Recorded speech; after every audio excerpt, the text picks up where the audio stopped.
Coming up next on Arizona Cat's Eye. The presidential campaign makes a stop in Tucson. The unlikely combination of water and wine thriving in the desert. Plus, a national sports broadcast puts Arizona on the map. All those stories and more coming up next. Keep it here.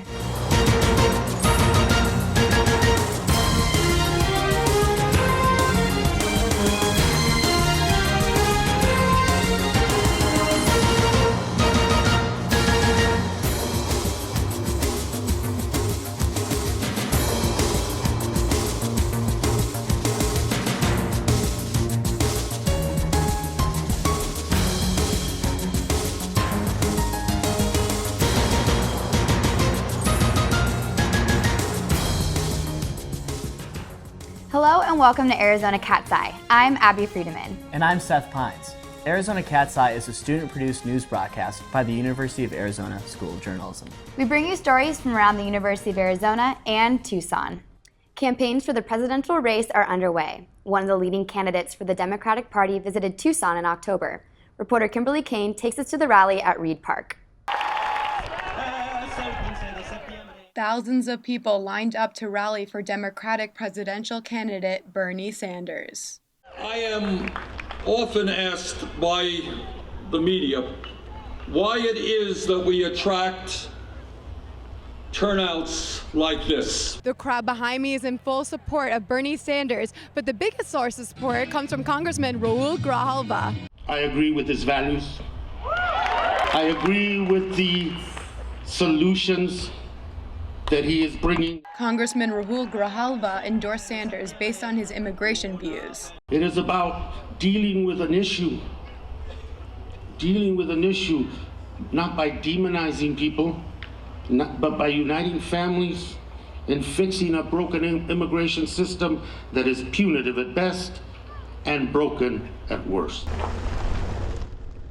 Among his ideas, providing legal protection for undocumented immigrants, offering the opportunity of permanent residency and eventual citizenship to young people brought to the U.S. as children, and making deferred action include the parents of immigrants. A lot of the constituents in Tucson feel this overwhelming urge that they know personal stories and they know personal accounts of people who have been largely impacted by immigration policy. But not all young people agree with Sanders' immigration plan. It's going to incite more people to illegally come across, and it's a bit, I would say personally, kind of a slap in the face. My father was an immigrant to America. He got a green card from Canada, and it was a huge laborious process. Immigration yet again at the forefront of American politics. For Arizona Cat's Eye, I'm Kimberly Kane. After the rally, surveys showed Hillary Clinton and Bernie Sanders as the top Democratic candidates. And on the Republican side, it's Ben Carson and Donald Trump. A lawsuit over funding for K-12 public schools in Arizona has been resolved in the courts, but now it's up to the voters. Chelsea Hemphill has more on the next steps. In May, a special election will be held. Voters will decide whether or not to change language in the state constitution. That change would put more money into Arizona schools. This is money the state legislature held back from schools during the recession. I went to the Vail School District, a high-performing district that managed without the money for the last few years. The principal at Cienega High School told me extra funds will go toward updating technology and a potential 1% pay increase for teachers, something students support. As the teachers here, I think they work really hard, and I'd love to see them get paid more. I know that's only one part. The library could be bigger. There's just other things that the money could have gone to. The increase in funding is around $3.5 million, which raises per student spending by a couple $100s. Even so, Arizona remains at the bottom on the national scale. For Arizona Cat's Eye, I'm Chelsea Hemphill. Other political news. Will 2016 be the year that Arizona legalizes marijuana? A statewide campaign is 2/3 of the way towards getting on the November ballot. There are 100,000 signatures on, quote, campaign to legalize marijuana like alcohol. But the opposition, Arizonans for Responsible Drug Use, say any tax revenue generated from the sale of marijuana just creates more problems. Increased dropouts, increased suspensions, accidents, abuse, treatment, prevention, all these things that the Department of Health Services and the Department of Education have their hands and heads full with regard to alcohol, the costs will be astronomical. The measure calls for any users to be over the age of 21. The pro-marijuana movement says just 50,000 more signatures are needed to get marijuana on the ballot. Red light cameras are a thing of the past in the Old Pueblo. In November, drivers voted to ban the city's 8 cameras. The Tucson Traffic Safety Program says red light cameras do the work of about 163 police officers. You may have seen white bicycles on several Tucson streets, but most people don't know what they represent. Arizona Cat's Eye reporter Matt Colson has more on what are known as ghost bikes. Our son was a sweet, very bright boy, quirky. This is the Rincon family. A family of 5 until a drunk driver struck and killed 14-year-old Jose Rincon Jr. while he was riding his bike. It was a drunk driving situation that could have and should have been avoided. It was a 42-year-old woman that should have known better. 8 years later, Jose's parents are still mourning the death of their son. You never think that something like this is going to happen to you, that tragedy like this is going to come to your home. After Jose's death, a stranger to the Rincons installed a white ghost bike as a memorial and a reminder to be mindful of cyclists while driving. Jose's ghost bike means a lot to his family. We actually had him cremated, and his ashes are sitting right here. However, what we didn't think about is that there was no gravesite for people to go to where they could feel a connection. So what the ghost bike has represented is basically it's a tomb site. This is Jose Rincon's ghost bike. His grandmother decorates it for every holiday and his birthdays. I didn't know it was actually a memorial, but I guess now that I know that, it kind of helps me think a little bit more. So instead of riding my bike as fast as I can, I should probably be paying more attention. The Rincons like to think about what could have been for their son Jose, who would have been 22 in December. There was no winners in this case. Everyone lost the day she got into that car. Nothing can bring Jose back to his family, but the ghost bike gives them a connection that they wouldn't have had otherwise. For Arizona Cat's Eye, I'm Matt Colson. The driver who killed Jose was sentenced to 14 years in the state prison. It's estimated that every 2 hours, a pedestrian is killed in a traffic accident in the United States. One woman who was hit by a car near the University of Arizona shares her story. Highland Avenue near the University of Arizona is lined with dorms, full of students living on their own for the first time. But for some, it's tough to adjust, like Tucson native Leica Chesnick. I broke my tibia and my collarbone and my nose, and I had skull fractures. The former track and field star was out for a run one evening in September when a car hit her. Leica was in the crosswalk. Personal injury and wrongful death lawyer Francis Lynch says this case isn't unique. Is that because, someone is in a crosswalk more often, or is it because people simply have a sense of safety that isn't warranted? I think sometimes it's that people have a sense of safety that isn't warranted. A study done by Bellevue Hospital Center in New York found that 44% of pedestrians who were hit in accidents were actually using a marked crosswalk and a signal. The Regional Transit Agency is working to make Tucson streets more pedestrian-friendly. Lead planner Gabe Thumb says a simple way to make the streets safer is for everyone to be more aware. To not only be visible, but be on the lookout for other people that are using the transportation network. As for Leica, a one-week hospital stay and she was back at home. The wheelchair she used to rely on now sits in the corner covered in laundry. A happy reminder that she's healing. Well, I ran yesterday actually, and it was painful, but it just felt good to know that everything will go back to normal eventually. Attorneys say pedestrian accident cases can take up to a year to resolve, or until a person is fully healed. And stay with us. Coming up next, how small businesses are making big gains in downtown Tucson. Plus, a possible dent in Arizona's drought. And Arizona on the national sports map. But did the team deliver? Those stories and more when Arizona Cat's Eye returns. Hi, I'm Kimberly Kane, and I'm the Arizona Cat's Eye social media coordinator. An important part of our class is getting our stories to the public through social media. We have 3 platforms where we promote our stories and share the behind-the-scenes scoop on our show. You can like us on Facebook at Arizona Cat's Eye to see our stories. You can follow us on Instagram at Arizona Cat's Eye to see the behind the scenes of us producing the show. And follow us on Twitter at Arizona Cat's Eye for updates on our stories. Stay tuned on social media for updates on our show. Now back to the studio. Welcome back to Arizona Cat's Eye. I'm Seth Pines. And I'm Abby Friedemann. Owning and operating a small business is not easy. Smaller budgets and less staff are big challenges. Arizona Cat's Eye reporter Kate Maillard takes us to a downtown business with a unique way of running. And if you can't find it, I'll come over there.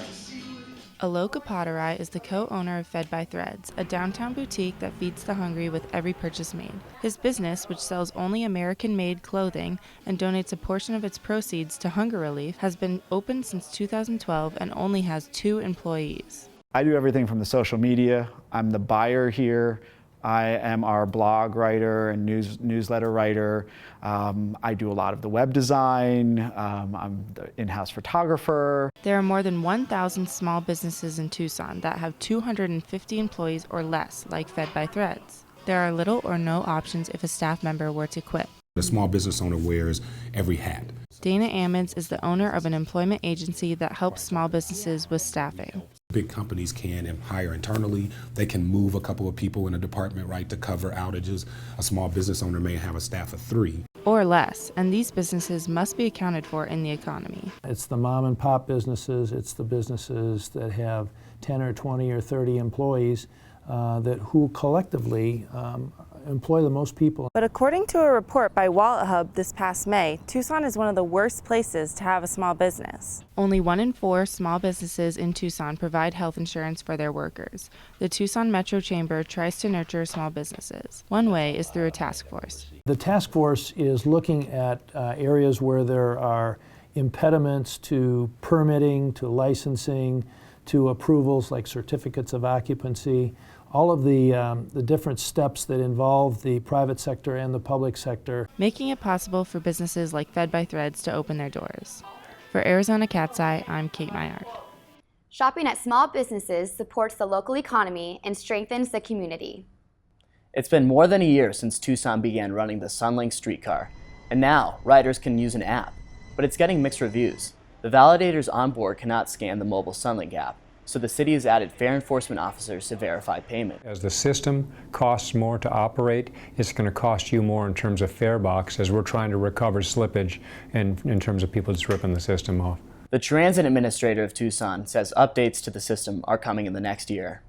The desert may not seem like the ideal place for farming, but southern Arizona is home to an emerging wine industry. An hour south of Tucson is a place that makes you forget you're in the desert. An area filled with rolling hills, roaming cattle, and wineries in every direction. This is Elgin. We're not a town, we're a community. We don't have enough people. Keith Joshua Vineyards is one of the 12 wineries on the Sonoyta Wine Trail. Not normally a dangerous job, Keith broke his neck when a barrel of wine fell on his head. He now relies on help from family, friends, and a few animals to sell. About 90% of our wine right out of the cellar door here at the winery to customers coming in and tasting, and then probably the other 10% mainly to wholesale around the state of Arizona. Keith Joshua wines can be found in stores like Whole Foods around Tucson. Just down the road is Mark Barris. He also understands the struggles of working alongside wholesalers. There's a massive markdown for a producer. And quite frankly, the markdowns are so big that it starts to bump down against your cost of production. Flying Leap grows, makes, and sells its own wine, giving the owners total control over the quality of the final product. It smells good. Local tasting rooms are popping up all around the community, bringing an economic boost to southern Arizona. Flying Leap has expanded its tasting rooms all over southern Arizona, and some believe that locally grown wine offers more than just an economic impact. You get to enjoy something that's part of your community. So these wines have a bit of earthiness to them from the desert, and it's really great. There are 93 licensed wineries in the state of Arizona, and more are expected in the near future. A projected record-breaking system will bring a much-needed rain to Arizona this winter. Cat's Eye reporter Mary Bokovitz shows us how El Nino should help Arizona's drought. The entire West Coast is currently impacted by a long-term drought. The U.S. Drought Monitor states that Tucson is abnormally dry. This drought impacts Tucson's water supply, but the city is hopeful that El Nino will help alleviate these shortage conditions. With a desert climate and year-round warm weather, many are unaware that Tucson's drought dates back as far as 10 years. Tucson Water is our largest municipal customer. They get more than 144,000 acre-feet of Colorado River water from CAP. That's roughly 47 billion gallons of water a year. The Central Arizona Project brings water from the Colorado River to Tucson. Right now, the water in the canals are about 3 feet lower than average. That's a big concern to us because if they drop enough, then we could be cut back in how much we can import off the river. This winter, El Niño is classified as an extreme case. The weather pattern occurs when the Pacific Ocean is warmer than usual. Local meteorologists say that Tucson could see around 18 inches of rainfall from December to March. This El Niño, with the wetter pattern hopefully setting up, which we've already seen in October here, will actually alleviate the drought and hopefully get rid of some of the drought. We're not saying it's going to go away completely. That is not likely. This increase in rainfall will help local agriculture and farms. The Central Arizona Project says agriculture is Tucson's #1 water consumer. Farmers at Tucson Village Farm say that everything they do needs water. Not only will El Niño help the produce, it will also save a lot of water and money. Oh my gosh, anytime we can turn off the water, we get really excited. So we are really happy that it's going to be a big El Niño year. Weather experts say rainfall totals should double this winter, something everyone is looking forward to. Back to you guys. And I read that El Niño might actually bring us a warmer winter than usual this year. Well, me being from Connecticut, that's certainly good news to hear. Arizona football on the national stage once again, and yoga giving a second chance to one man. Here's a behind-the-scenes look at our reporters working hard inside and outside the studio. Thank you for watching Arizona Cats.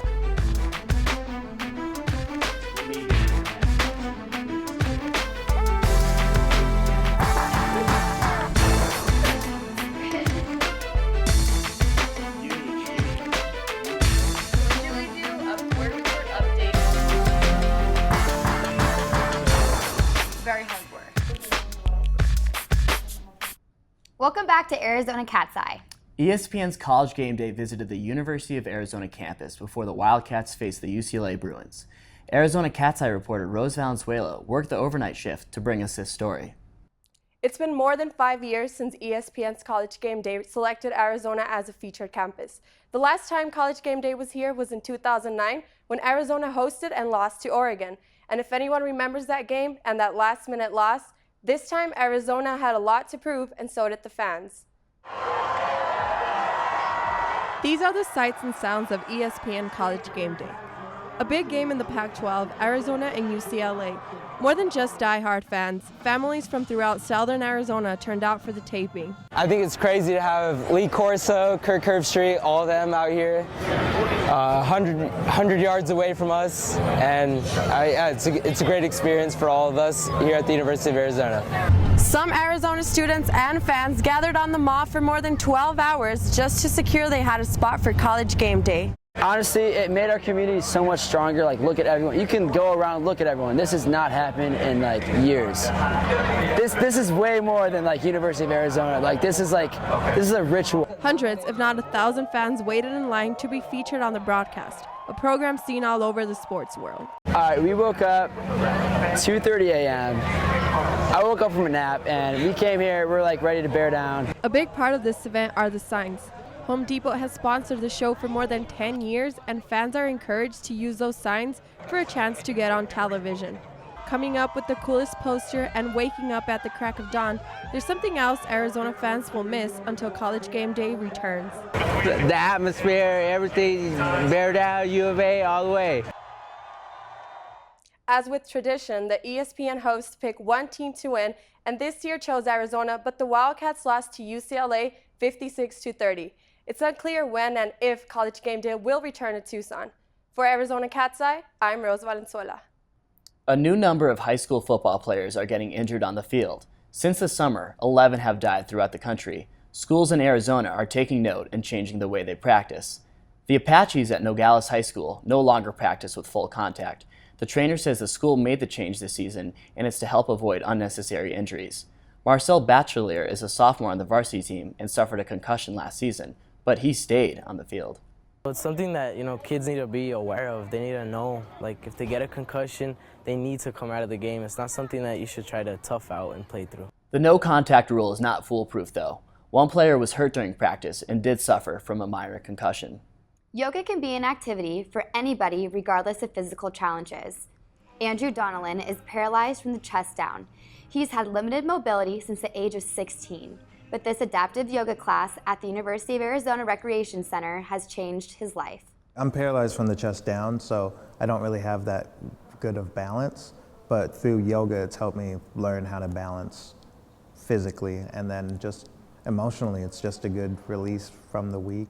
Instructors at Yoga for Any Body say the class is free and they hope to expand into other venues. Arizona's rival ASU made the Division I ranks in hockey this season. Ever since ASU's team made the jump to Division I, fans in Tucson have wondered if Arizona's team could as well. ASU received a donation of more than $30 million to make the move possible. Arizona's coach says money would be the biggest obstacle in joining the NCAA. First and foremost, a boatload of money.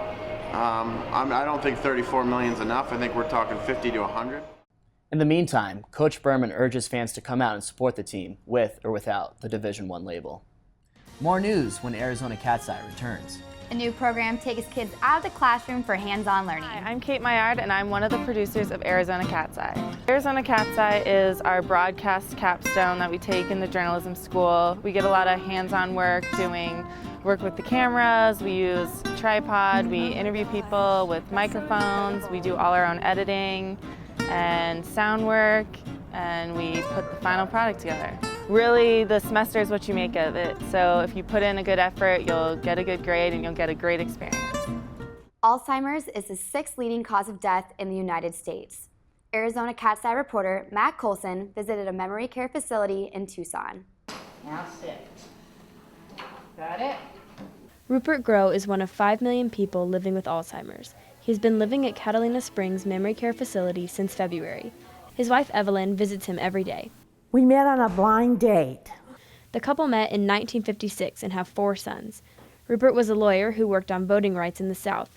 He got his law degree from Marquette University in Wisconsin. And he graduated first in his class because I went to bed every night at 8:30 so he could study. About 500,000 people die from Alzheimer's each year. The disease progresses and patients eventually lose the ability to carry out simple tasks. It doesn't discriminate. It's not like smoking or a bad diet. It really just is a change and a disease that we don't know why it comes or who gets picked. Alzheimer's disease affects about 6% of people over the age of 65, but little is known about its cause. Caregivers at Catalina Springs help treat the patient's symptoms and act as friends to the residents. If they're in Hawaii that day, oh, I love to go to Hawaii. There I go and enjoy with them in Hawaii, you know. Amanda Osborne is the marketing director at Catalina Springs and says patience is the most important thing to remember when dealing with Alzheimer's. You're never going to bring them out of whatever world they're in that moment. You're never going to be able to reason with them. The most therapeutic thing you can do is join them in that world and in that scenario. Alzheimer's may have changed the way the Grohs live, but it hasn't changed their love for each other. For Arizona Cat's Eye, I'm Matt Colson. The Alzheimer's Association held its 15th annual Tucson Walk in November and raised more than $168,000. Many have called reading a gift. If that phrase is true, then one local nonprofit does gift giving all year long. Literacy Connects is a local nonprofit program that provides free reading classes for Arizonans. The organization says more than 500,000 people in the state do not read above a 5th grade reading level. So far, the program has helped more than 50,000 men and women learn to read. Literacy Connects has recently added additional children's reading programs to welcome even more members of the Tucson community.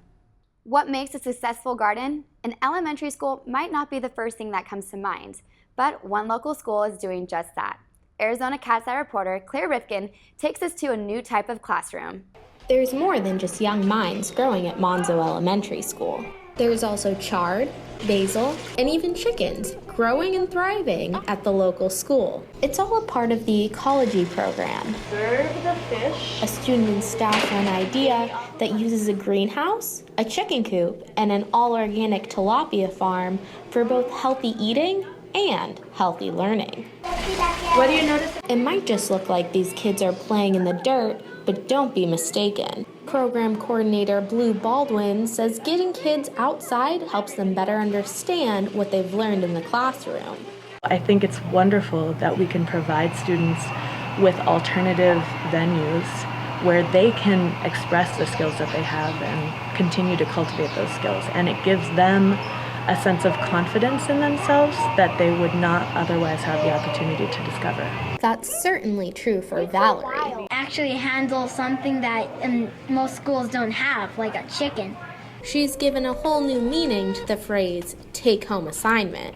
We're building a chicken coop we're gonna get chickens, but The program teaches kids more than just how things grow. It's giving them skills that will last them a lifetime. Skills like knowing how to respect the environment, which Monzo principal Stephen Latorgo says is important to learn when you're young. Knowing why you're recycling is a lifelong skill. And it's not only this something they'll do at home, but hopefully you're hoping that they'll do in their communities as well. So what's next for the unique elementary school program? Blue says she wants to see it thrive throughout other TUSD schools and even beyond. But for now, on a sunny afternoon at Monzo, she'll keep helping plants and students keep blossoming. For Arizona Cat's Eye, I'm Claire Rifkin. Every other week, the students at Monzo harvest the fruits and veggies you just saw and serve them in the cafeteria. Does social media impact the way women view themselves? Facebook obsession or Facebook depression. Studies show that the majority of college women's self-esteem drops when their posts or pictures do not get many likes or views on social media sites. Research shows people view likes as verification and acceptance by peers, but the same studies show social media having some positive benefits. I do think it can boost someone's self-esteem. For example, if they post a picture of themselves or they think they look really pretty, I think that could really boost someone's self-esteem. Some women use social media to boost their confidence, and the amount of likes they receive help validate their self-worth. Unfamiliar faces honoring loved ones in downtown Tucson. That's coming up next on Arizona Cat's Eye. Hi, I'm Kimberly Kane, and I'm the Arizona Cat's Eye Social Media Coordinator. An important part of our class is getting our stories to the public through social media. We have 3 platforms where we promote our stories and share the behind-the-scenes scoop on our show. You can like us on Facebook at Arizona Cat's Eye to see our stories. You can follow us on Instagram at Arizona Cat's Eye to see the behind the scenes of us producing the show. And follow us on Twitter at Arizona Cat's Eye for updates on our stories. Stay tuned on social media for updates on our show. Now back to the studio. Take a look at this. Thousands of people turned out for the annual All Souls procession in downtown Tucson. Face painting and dancing is one way to honor lives lost. The festivities started back in 1990, and as you can see, it's grown.